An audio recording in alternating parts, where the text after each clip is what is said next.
para mí es muy importante que, o sea, que la educación sea gratuita y que cualquier persona pueda acceder a ella, y formar parte de una cosa así, que es tan difícil de organizar, de juntar, de que requiere el esfuerzo de muchas personas.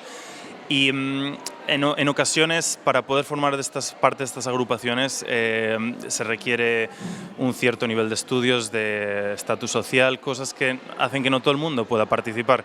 Entonces es bonito formar parte de un proyecto en el que los que más saben ayudan a los que menos, y se hace una agrupación más unificada en ese sentido, e inclusiva.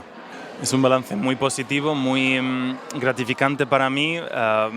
He sido recibido con mucha ilusión y con mucha energía y ganas de trabajar.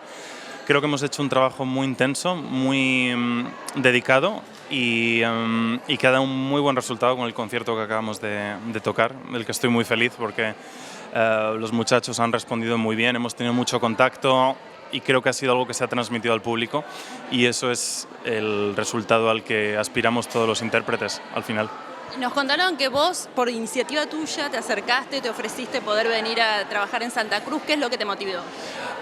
Bueno, había oído hablar del proyecto y a mí me gusta colaborar en iniciativas así.